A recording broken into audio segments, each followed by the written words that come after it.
mankind won't be destroyed. The fact that you and I are working here today is evidence of that.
But mankind won't be destroyed. The fact that you and I are working here today is evidence of that.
Estamos começando a 4ª edição do Cine Verão, Festival de Cinema da Cidade do Sol.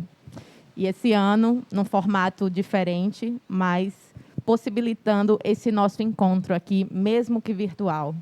Eu sou Natália Santana, eu estou aqui na Praia de Ponta Negra, Natal, Rio Grande do Norte, esse lugar maravilhoso que nos abriga, que abriga o nosso projeto.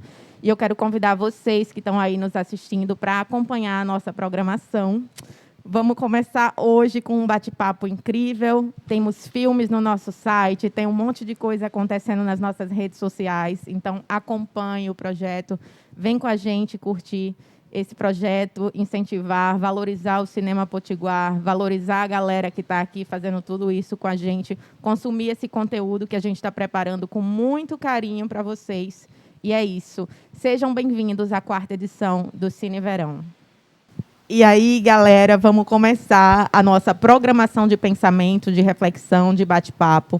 E essa primeira mesa que a gente está promovendo aqui é sobre a produção audiovisual no contexto da pandemia. Temos a honra de receber no nosso projeto Márcia Lois, realizadora audiovisual badaladíssima, e Carito Cavalcante, uma outra figura também super renomada, reconhecida, admirada e tal. E é isso, assim, a gente vai conversar com essas duas pessoas que eu acho que têm desenvolvido um trabalho super relevante, né, na nossa cena cultural.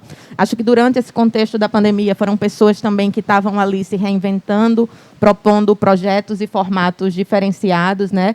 Eu acho que, não sei se a palavra se aproveitando da situação é a mais interessante, mas eu acho que entendendo o contexto e vendo como poderia se articular, não deixar de fazer diante dos que nos foi imposto, né? Pelo isolamento, pelo distanciamento social e tantas coisas que nos trouxe, né, essa pandemia. E a gente vai conversar um pouco sobre isso. Eu acho que são duas pessoas que têm muito a compartilhar dos seus saberes, das suas experiências. E eu espero que você que esteja nos assistindo aí aproveite esse papo. Queria iniciar com Márcia. Queria que Márcia falasse rapidamente sobre como é estar vivendo nesse mundo, nessa loucura toda, enquanto mulher, enquanto realizadora audiovisual, enquanto ser humano. Como é que você tem encarado esse processo de isolamento, de pandemia, de fim de mundo? Fim do mundo é ótima a frase. Depois disso tudo, desse começo tão bonitinho, ela, pá, um fim de mundo nos peitos, né? Então, quando começou esse ano 2020, que é um ano totalmente diferente de todos os anos que todo mundo já passou, né? Mega atípico, para dizer no mínimo, eu iniciei o ano com minha agenda de trabalhos totalmente organizada e lotadinha até outubro, que é coisa rara no nosso meio, que a gente que é autônomo, que vive de produção, de conteúdo, né, de produção cultural. E aí, de repente, veio a pandemia, né, a quarentena, e essa agenda de trabalho caiu por terra, que era basicamente algumas produções, mas basicamente festivais dentro do RN, em Pernambuco. Eu ia participar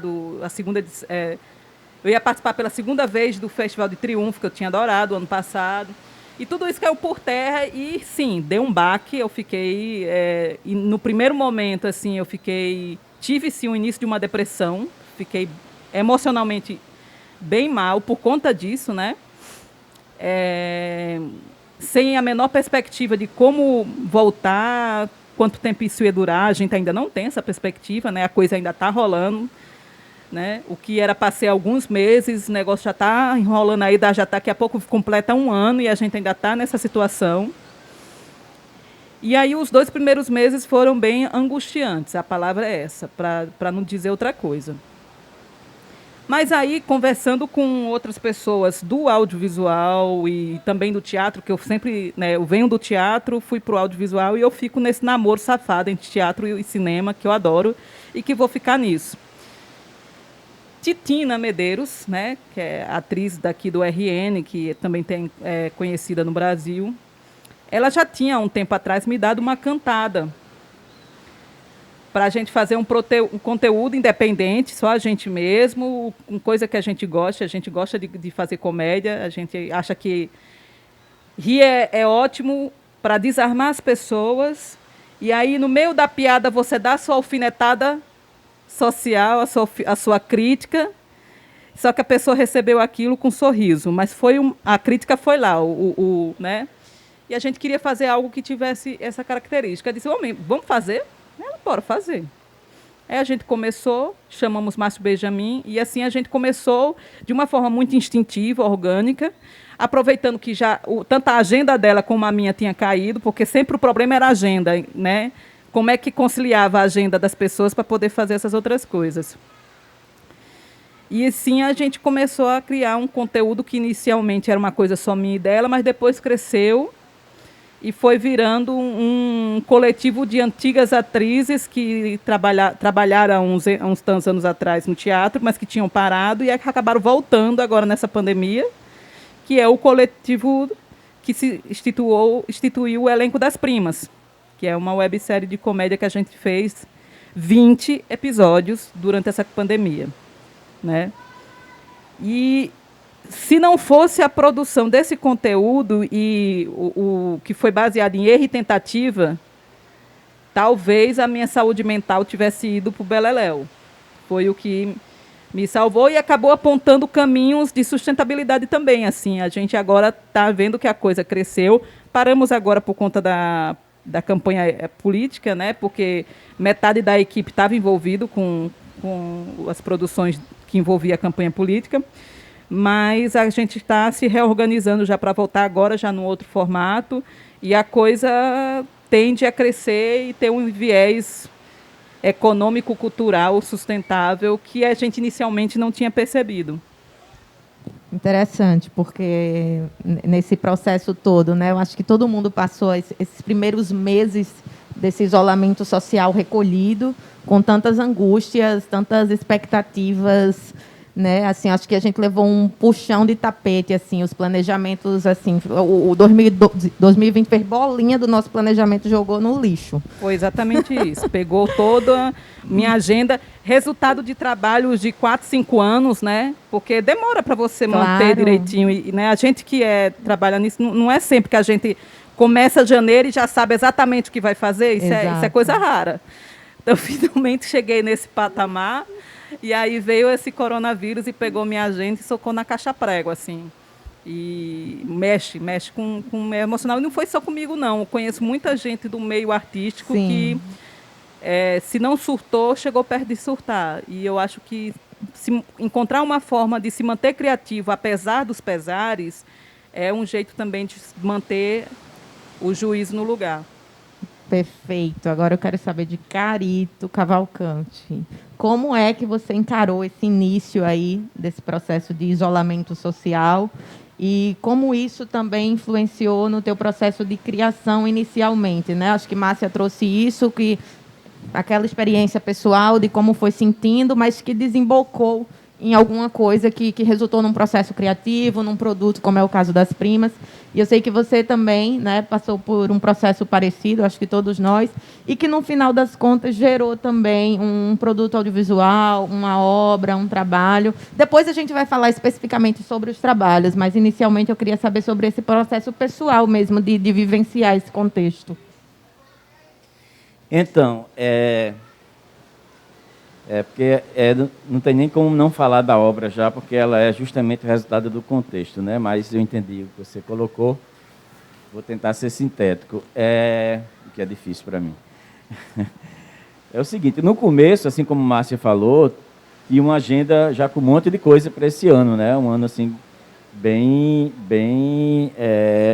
inspirador, assim, né? Já com muitos trabalhos agendados e tal, e de repente vem essa situação que parecia de filme de apocalipse, né? E que eu pelo menos demorei para cair a ficha assim, porque parecia que eu estava numa ficção, né? E aí quando realmente a ficha caiu, né? Eu literalmente, assim como a maioria das pessoas, entrei em umas, né? Entrei em umas que eu não tinha como entrar em outras. Fiquei dentro de um apartamento, isolado, com um medo danado, né? E, ao mesmo tempo, começando a já sentir as angústias, as inquietudes, né? Toda essa coisa que essa situação foi provocando na gente. Eu passei praticamente 5 meses parado, né? Num ano que eu tinha, assim, muitos projetos já agendados. Então, isso foi um baque, assim, muito grande. E, nesse primeiro momento, eu continuei a trocar as minhas figurinhas de WhatsApp com um dos meus parceiros, né, Fernando Suassuna. A gente sempre conversa muito. Isso se intensificou mais, porque eu tinha algumas pendências que ainda davam para fazer alguma coisa em casa, mas a maioria dos projetos tinha que ser externo, na rua, em outros lugares, e isso foi suspenso, adiado, cancelado.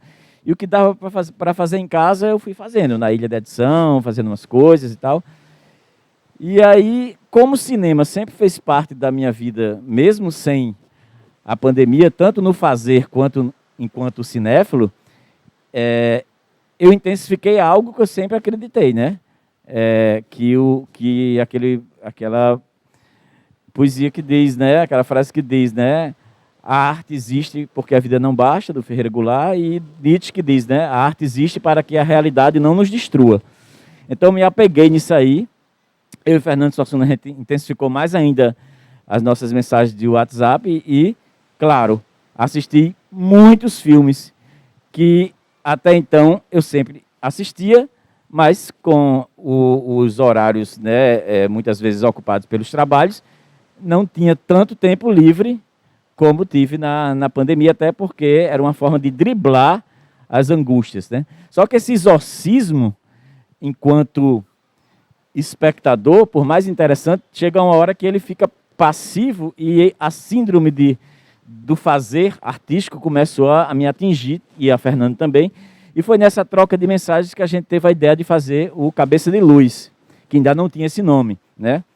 Um filme como eu gosto de fazer, e Fernando também meio que foi contaminado por esse espírito, muito a ver com filme ensaio, através de um processo orgânico, quando o acaso guia o filme.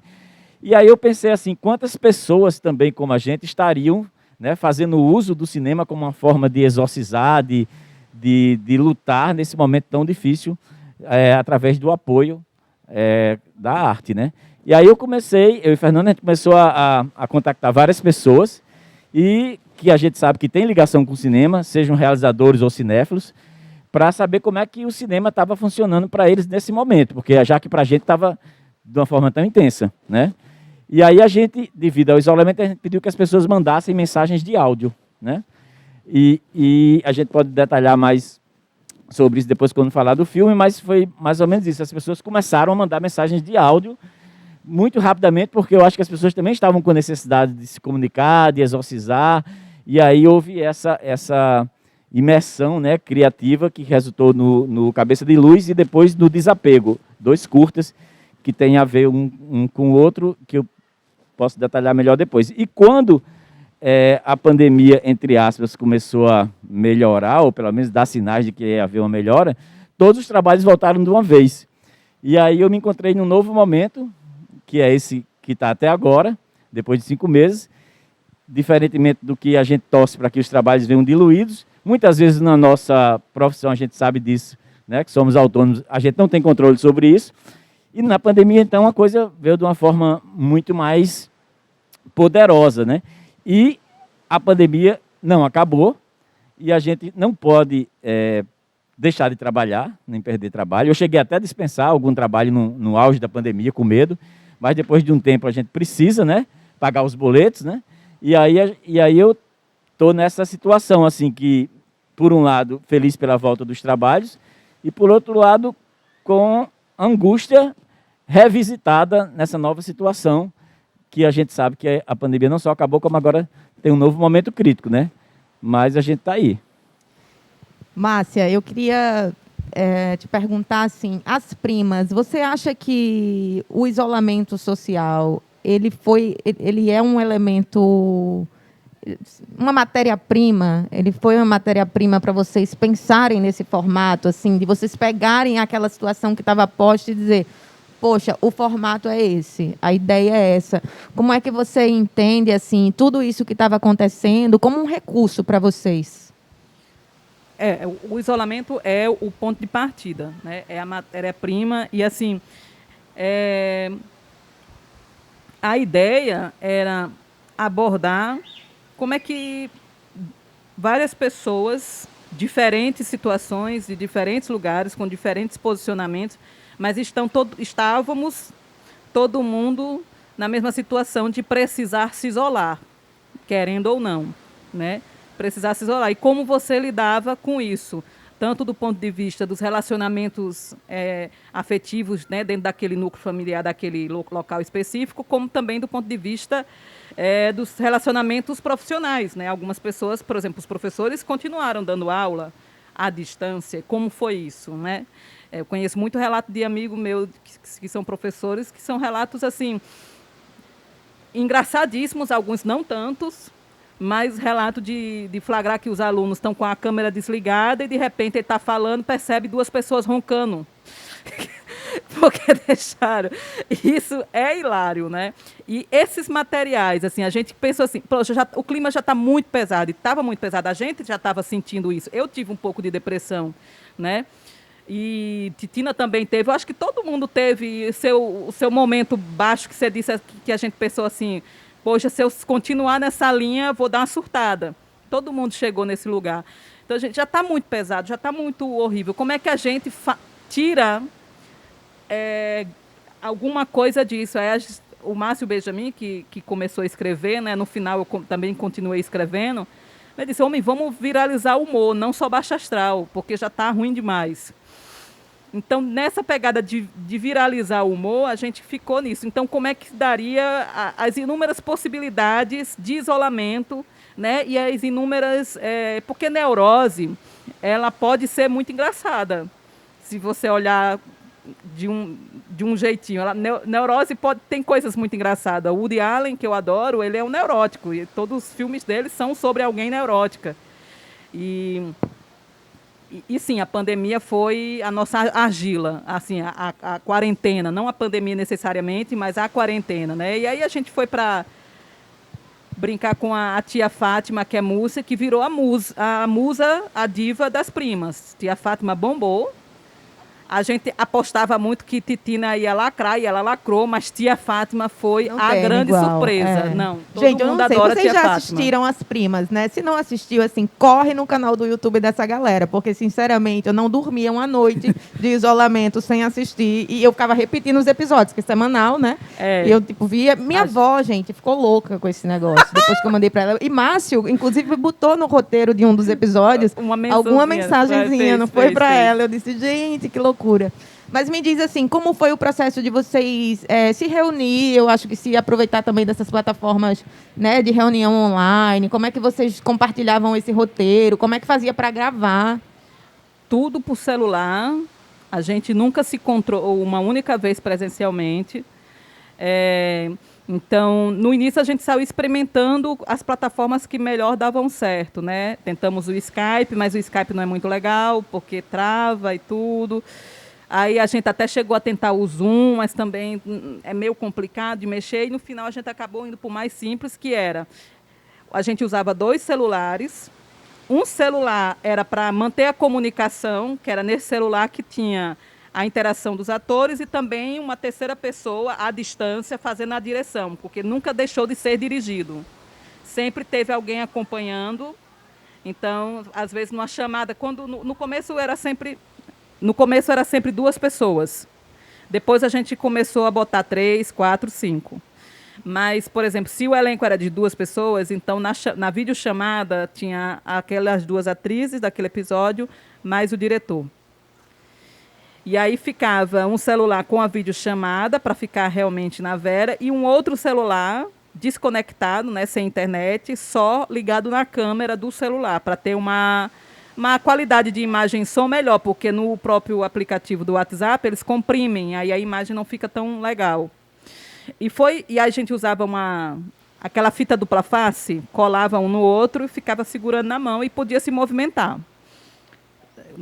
É muita gambiarra. Gente, interessante também, eu acho, pensar essas gambiarras, né? Que precisou ser feita para se adaptar a esse processo mesmo de filmagem, de criação e de produção desse produto, né? Sim. Aí era engraçado que toda vez que a gente chamava uma atriz nova, que a gente pensava numa história, de precisa de uma nova atriz. Que no início era eu, Titina e Thalita. Aí toda vez tinha que mandar o tutorial de como organizar o celular, que não tem que deixar a câmera aparecendo e tudo. A gente fez um tutorial das primas de como participar e enviava. Compartilha isso pra galera, É gente. bem legal. Faz um e-book pra galera baixar e isso. o legal é porque Jean fala de uma forma bem séria, né? E é muito engraçado. Só aquilo eu acho que já é um episódio dele explicando como se preparar para filmagem. Eu acho que seria ótimo. Assim, É muito muita bom. importância pra galera que está produzindo conteúdo, Depois sobretudo teve com que celular. explicar para elas, né, que nem todo mundo sabia, como enviar através do WeTransfer. Lá vai também um outro tutorial que Jean que fazia. Então, esse como processo enviar o arquivo. de feitura, ele foi também um processo de aprendizado, né? Foi uma oficina diária ali. Isso. Aí, mais na frente, a gente teve um momento também de sala de roteiro, onde as atrizes falavam o que é que acha que está faltando nos personagens delas, para Márcio, Benjamin e eu colocar nos roteiros. Quando a gente já estava assim no 8º episódio, aí, gente, acho legal, mas eu acho que a minha personagem precisa ser mais empoderada. Titina veio com essa. Aí tá, me diga coisas. Aí a gente foi legal, assim, foi bem colaborativo nesse lugar. E tudo online. Massa demais. Carito, e o processo de feitura do Cabeça de Luz? né? A mesma questão que eu coloquei para a Márcia. Eu acho que é até óbvia essa resposta, né? Eu acho que o processo de isolamento, o contexto da pandemia, é matéria-prima, né, para a construção dessa ideia. Mas como é que foi esse processo, assim, de produzir esse filme, de gravar, de trocar com o Fernando, né, que co-dirige contigo essa obra? Eu tenho um poema que eu fiz já há um tempo e ele meio foi profético para mim mesmo, assim. É uma homenagem ao cinema que diz assim: não quero que o filme acabe, a realidade nunca se sabe. E aí, esse poema impregnou comigo com força, porque eu assistia 5, 6 filmes, um atrás do outro, não queria que acabasse, porque quando eu acabasse eu ia ter que pensar naquela realidade ali, e eu ia para o próximo já, e ficava naquela imersão. Mas, em alguns momentos, não tinha como não estar naquela realidade, que a realidade estava dentro da gente, né? Aquela coisa assustadora. E quando eu e o Fernando, a gente resolveu exorcizar isso, né? Foi através desse processo de querer saber como é que as pessoas estavam sentindo e usando o cinema como ferramenta de exorcismo, de existencialismo, de transcendência, né? Como a arte é. E quando a gente começou a receber os áudios, até porque a gente não tinha como ir filmar essas pessoas, a gente não ia sair de casa, então a gente começou a receber os áudios de celular. E a gente começou a pensar como fazer isso, porque alguma imagem eu podia até produzir, mas não de uma forma significativa para ocupar o filme inteiro, né? Aí, por exemplo, o Wallace, que quando deu o depoimento dele através do áudio que ele enviou, eu descobri que ele estava em Salvador, já no desespero, que ele estava no trabalho e estava querendo voltar para Natal. E aí eu aproveitei e disse: você pode fazer umas imagens para mim, porque ele já estava no olho do furacão, né? E aí ele sim, então ele contribuiu não só com o áudio, como também com imagem. Então, algumas imagens são contemporâneas do momento, mas muitas imagens a gente viu que a gente podia, principalmente no meu caso, que eu tenho assim, como resultado de muito trabalho intenso nesses anos todos de audiovisual, eu tenho muitos HDs, né? Tenho muito material, e aí a gente pensou, vamos revisitar esse arquivo imagético, né, que eu tenho, e ver como utilizá-los. E aí foi um novo desafio, porque a gente não queria que as imagens fossem tipo legendas do que os áudios diziam, né? Ia gerar uma coisa redundante, e não era nosso objetivo, que a gente estava querendo justamente fazer a investigação de linguagem. E aí a gente foi tentar fazer o cabeça de luz, e acho que a gente conseguiu, onde as imagens não estão apenas pontuando as falas, não, elas são novas camadas interpretativas na narrativa, que se somam aos áudios, né? Elas nos levam também para outros lugares através do verbo imagético, né? E a gente foi descobrindo assim, muita coisa legal, porque na hora que a gente fez esse material, por exemplo, o depoimento de Gustavo Lamartine ele disse assim: deixa eu cantar aqui uma música. E ele começou a cantar uma música, né, que abre o filme, e a gente usou como título, que é uma música do Dudu Souto, Cabeça de Luz, que ele diz: está passando um filme que eu quero ver, não é no cinema, nem é na TV, não é na internet, nem no HD. E aquilo me tocou muito, porque pela primeira vez eu entrei em crise. Eu disse: pô, será que a arte existe porque a vida não basta, e agora a vida existe porque a arte não basta?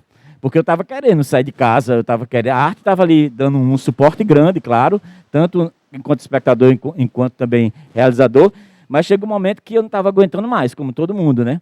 Então, essa música do Souto, que Gustavo recitou, eu acho que ela pode ser interpretada de várias maneiras, mas nessa hora ele diz: na minha cabeça é uma luz que me seduz. Então, acabou dando o nome do filme, né? A música realmente é muito protagonista do filme. E esse filme acabou resultando também em outro, porque o outro curta, Desapego, a gente faz uma reflexão sobre essas sobras de material que a gente acaba não usando. E muitas vezes por causa do exercício do desapego, porque a gente tem que cortar, passar a tesoura e fica com aquele material. Então, um material de sobra serviu tanto para fortalecer o Cabeça de Luz, como para gerar um novo curta, chamado Desapego, onde a gente faz uma reflexão sobre a realização audiovisual nesse momento em que a gente precisa se colocar na narrativa e passar a tesoura E essas sobras, a gente vai fazer o que com elas? A gente acabou fazendo um filme de metalinguagem chamado Desapego. Foram 2 produtos que a gente fez nesse momento. Um alimentou o outro nesse processo. E você usou também muita imagem de arquivo, né, do que você já tinha, mas esse processo de edição com o Fernando, de tudo, vocês se utilizaram muito também da internet, eu acho, de plataformas digitais para transferência de arquivo, né? Então, assim, você acha que... eu acho que, na realidade audiovisual, isso já faz parte do nosso cotidiano, né? Se utilizar dessas plataformas, dessas tecnologias, mas eu acho que na pandemia isso foi cada vez mais incentivado, né? Porque às vezes a gente diz assim, estou passando na tua casa para pegar o HD, mas agora na pandemia era um negócio assim, que a pessoa nem queria que você fosse lá, nem você queria ir deixar. Então, assim, eu acho que também houveram alguns encontros com questões desse tipo, né? Até que ponto a internet também nos limita, assim. Tá entendendo o que eu estou querendo dizer? Não, é verdade. Assim, a gente já faz esse uso virtual e uso internético para os processos, para divulgação, para comunicação, para tudo. Agora, claro que no momento da pandemia isso foi intensificado de uma maneira mais radical, porque muitas vezes a gente mistura esse processo virtual com um processo presencial, né? Nada como uma boa reunião presencial e orgânica para resolver coisas que às vezes começa a virar um oitão quando você está só na internet, né? Só se comunicando através do WhatsApp, ou mandando arquivo pelo e-trans, você corrige aqui, manda de volta e fica um ping-pong danado que às vezes parece sem fim. Você se reúne ali com uma pessoa numa tarde e resolve tudo. E realmente, nesse momento, isso era impossível de fazer, né? Por exemplo, quando o Levi foi fazer o color grade, também, do mesmo jeito, teve que ser tudo virtualmente. Então, acho que o que a gente fez, na verdade, que fez parte do exorcismo, foi se apropriar desse momento de uma maneira radical, porque ele acabou entrando também como metalinguagem artística dos filmes e da nossa própria vida nesse momento, né?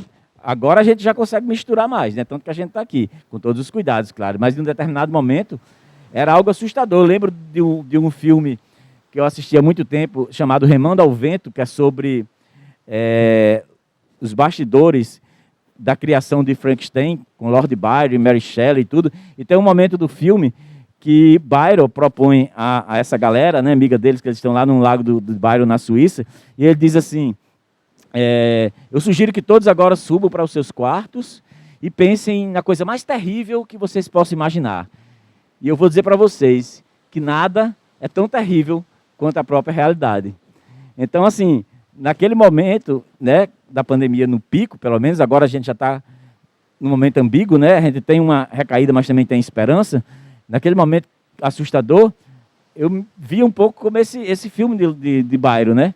Nada que eu assistisse de filmes, por mais apocalíptico que fosse, ou que eu tentasse fazer, seria assim, não daria para competir com a realidade de tão terrível. E uma questão que eu queria trazer aqui para a gente conversar, e eu acho que também é uma questão que, na verdade, perpassa o nosso cotidiano de forma geral, a gente que atua no campo da cultura, da arte, é sustentabilidade. A gente passou por um momento aí, vocês trouxeram, né, essa experiência de vocês de cancelamento de trabalhos, de ficar completamente off, sem expectativa, né, do que é que ia entrar, como é que a gente ia pagar a conta de luz do mês que vem, coisa do tipo. Como é que vocês passaram por esse processo? E se quando vocês se dedicaram a esse trabalho de construir tanto as primas como o Cabeça de Luz, o Desapego, vocês também pensaram nessa possibilidade? Será que essa obra aqui, será que esse produto audiovisual aqui, ele pode me trazer um caminho de sustentabilidade diante desse contexto? Ou isso nem passou pela cabeça de vocês no processo? Passou sim, passou sim. Com as primas, principalmente. Eu queria fazer aqui só uma observação, essa coisa a pandemia, é óbvio que ela é algo ruim, né? Mas tudo tem os dois lados, né? O lado bom e o lado ruim.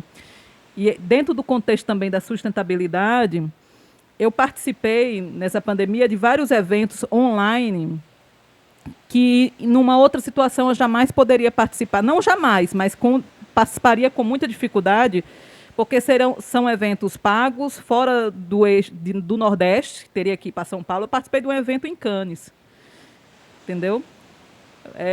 e de uma e isso dentro de Natal, sem sair de Natal. Isso só aconteceu por conta da pandemia, que todos os eventos de cinema, todas as rodadas de negócio foram aconteceram online, né, nas plataformas, e isso possibilitou uma democratização muito maior de produtoras pequenas que talvez não tivesse condições de participar de um Rio Content, de um Nordeste Lab. Nordeste Lab até vai, mas mesmo assim, de pagar um passaporte, ir para o evento, enviar um projeto para, quem sabe, talvez, ser aprovado por aquele player XYZ, e você ter a oportunidade de apresentar o seu projeto para, quem sabe, talvez, fechar um negócio, isso a pandemia possibilitou para as pequenas produtoras. E no final, né, assim, acabou sendo relativamente produtivo para a gente, né?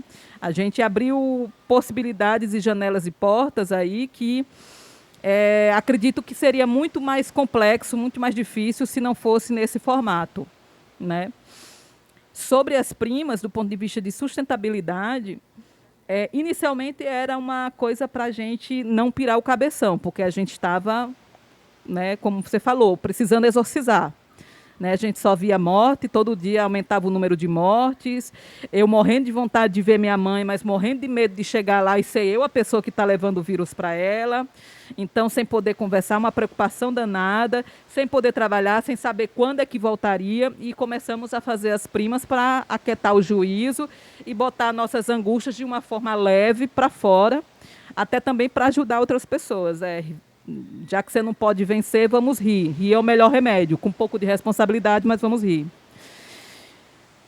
Passado um tempo, a gente percebeu que o público estava gostando e que, se a gente se profissionalizasse naquele tipo de conteúdo e naquele formato, a gente poderia vir a transformar aquilo em algo que pudesse vir a gerar algum retorno financeiro mais na frente. E aí a gente começou, chamamos um produtor, que antes não tinha, era a gente mesmo pensava, mandava e gravava, e a gente mesmo. Chamamos um produtor, que é o Arlindo, que começou a pensar a prima de uma forma mais empresarial, entendeu? Chamamos alguém para cuidar das mídias, que no começo a gente, quando dava para postar, postava, quando não dava, não postava.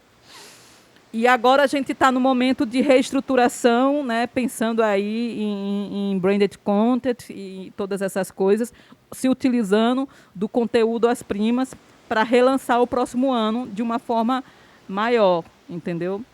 E sim, eu acho que é um produto que tem possibilidade de ser sustentável. E nesse processo vocês identificaram isso, mas ele não foi criado inicialmente com essa possibilidade. Vamos pensar aqui no formato. Foi tudo muito orgânico e aos poucos a gente foi percebendo a resposta do público, né? A gente, por exemplo, fez uma análise que o maior público era mulheres entre 25 e 45 anos.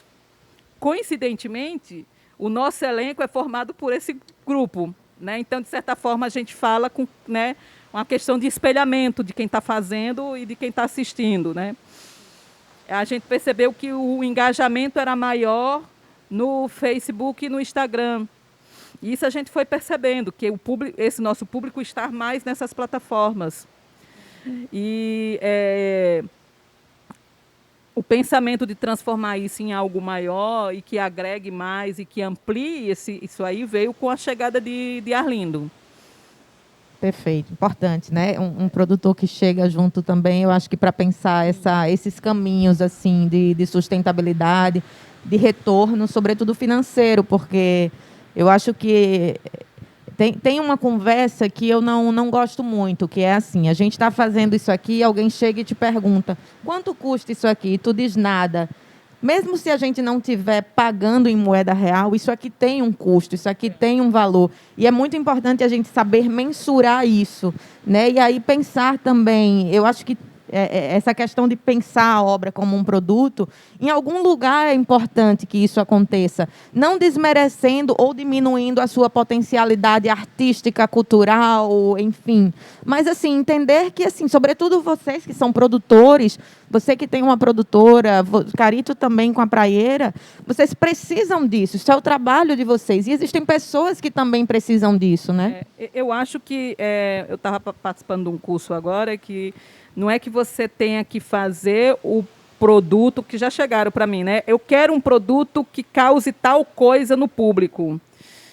E muito pensando no efeito que vai alcançar e muito no que você quer falar.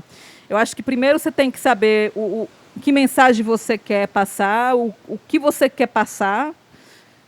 E depois disso, após entender o que é o seu produto, o que está saindo de você e qual a necessidade que você tem em fazer aquilo, observar de uma forma orgânica, natural, ok, isso aqui dialoga com quem?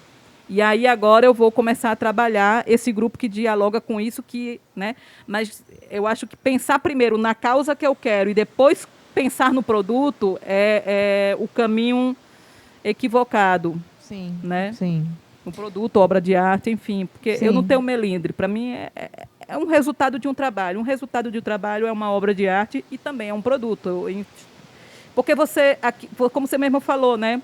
Aquilo teve um custo, seja mental, mas, enfim, alguma coisa você gastou. Se você parou o seu tempo para se dedicar àquilo, você pode não ter tirado do bolso, mas você deixou de ganhar em alguma coisa que você iria fazer porque você estava fazendo aquilo. Então, tem um preço financeiro, também tem um preço intelectual, tem um preço... E isso precisa ser dito e pensado, né? Eu tenho uma piada, quando eu fazia teatro, aí, quando eu estava com alguma peça pronta, vira e mexe, aparecia alguém, amigo meu, ai, Márcia, me consegue um ingresso? Aí eu dizia, ô amigo, tu vai na padaria e pede pão?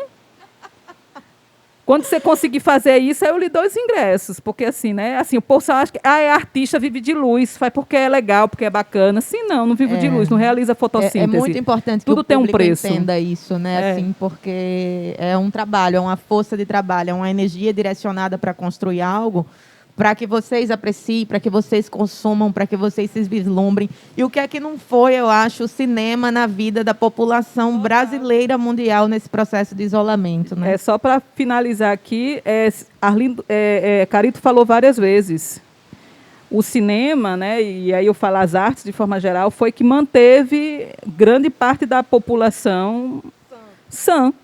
Imagine, pare um pouco, imagine o que a gente viveu sem a existência de conteúdo artístico para o pessoal poder consumir e, enfim, escapar dessa realidade. Imagine o caos.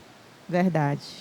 Carito, e você, como é que pensa essa questão da sustentabilidade, da criação de produtos, do direcionamento desse produto, pensando num retorno financeiro, se existe, se pensa nisso, ou se isso também acontece de modo muito orgânico na Praieira Filmes? Primeiro, eu queria responder a pergunta que você fez, né, em relação ao Cabeça de Luz.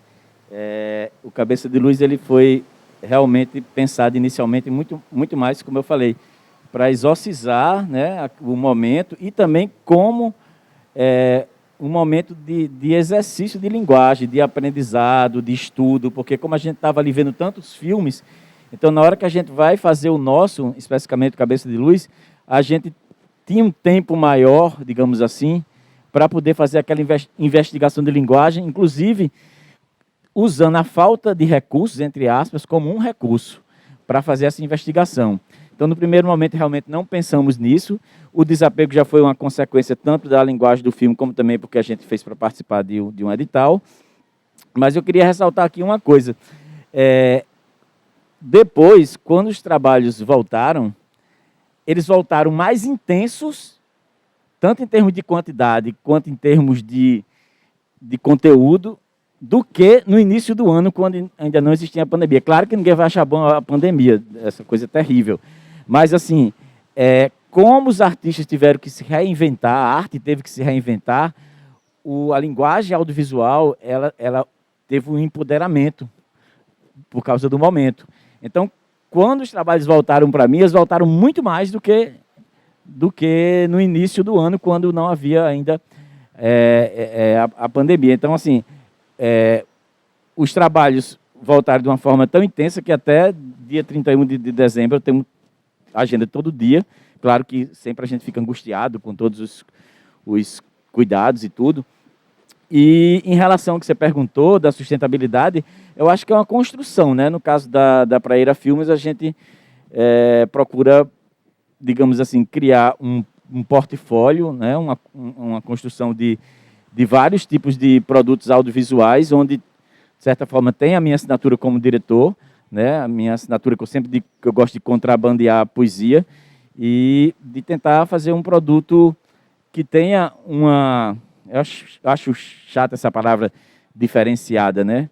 Mas, assim, que tenha algo mais do que o feijão com arroz, que a gente possa não apenas comunicar, mas que possa provocar reflexões, mesmo se a encomenda for de um making-off, de um aftermovie, de um institucional, eu sempre tento conversar com o cliente para que ele possa entender e se sensibilizar que a gente pode ir um pouco mais a fundo do que o que está ali na superfície, né? E tem dado certo, porque as pessoas muitas vezes já me procuram para isso, né? Para trás dessa assinatura, dessa linguagem que eu utilizo. E eu acho que isso sim tem a ver com sustentabilidade, né? É você tentar se inserir no mercado através da sua verdade e, logicamente, que ela possa dialogar com outras verdades e com as necessidades das pessoas que estão querendo lhe contratar. Gente, estamos nos encaminhando ao final, melhor, né, desse papo. Eu estou muito feliz, eu agradeço muito a presença de vocês aqui hoje. Eu queria só reforçar que esse momento aqui está acontecendo, né, com todos os cuidados, respeitando todos os protocolos de segurança. E queria pedir para a galera que está nos acompanhando, nos assistindo, que se cuidem. Eu acho que é importante a gente ter responsabilidade social nesse momento, né? Pensar no próximo, pensar nas pessoas com as quais a gente convive ali cotidianamente. Não é brincadeira isso que a gente está passando, né? Envolve tantas questões. Eu acho que uma das coisas que a gente traz aqui, as coisas que a gente trouxe aqui hoje, são algumas pautas que a gente pode levantar diante desse contexto. E a nossa programação nessa 4ª edição vai passar muito por esse contexto em todos os outros debates que a gente vai ter aqui. Eu queria, Márcia, que você fizesse suas considerações finais sobre isso que a gente conversou aqui hoje. E Carito também, depois de Márcia, para a gente encerrar. As considerações finais, eu acho que, assim, quero agradecer, né, ao evento, às pessoas aqui, e foi um ano muito complicado para o setor da cultura, principalmente, mas para tudo. Mas a arte, ela sempre se reinventa e eu acho que ela tem um poder de resistência e de ressignificar a vida muito forte. E o exemplo disso são essas produções aqui, mas tem várias outras. Uma coisa que aconteceu nesse período foi que o cinema ele é filho do teatro. Houve o teatro, mas na frente depois apareceu o cinema. E durante um grande período, ficou o teatro e cinema. A pandemia reconectou essas duas linguagens de uma forma tão maravilhosa e linda, sabe? A exemplo de vários espetáculos que agora fica naquela. É teatro, é cinema, é audiovisual, ninguém sabe mais dar nome, e também não importa o nome que se dá, porque é uma obra que chega e que ela toca você e que ela faz você pensar. A exemplo, eu participei um pouquinho do 12 Pessoas com Raiva, fiz um período de preparação de elenco com eles e eles estão incríveis. Aqui em Natal teve o pessoal do Carmim, né, que também fez um experimento cênico audiovisual, que ficou muito bom também. E minhas considerações é essa, assim, não importa as tentativas de ataque, seja da política, seja de outras ordens,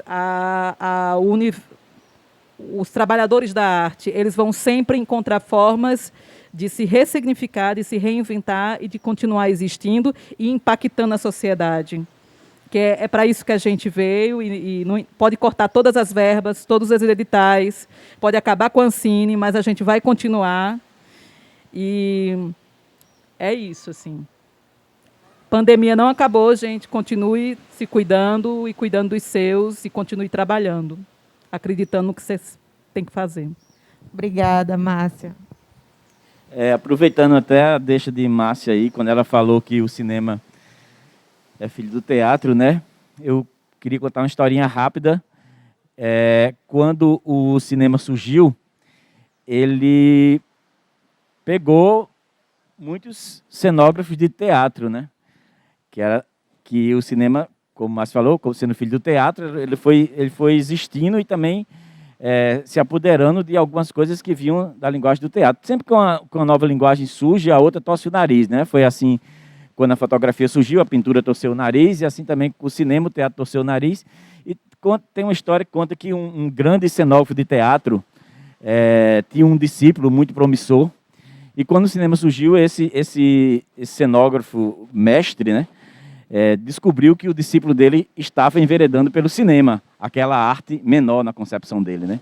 E ele não acreditou e resolveu ir ver isso em loco. E a locação era aquelas pradarias norte-americanas, aqueles filmes de faroeste, aquelas coisas, né, imensas.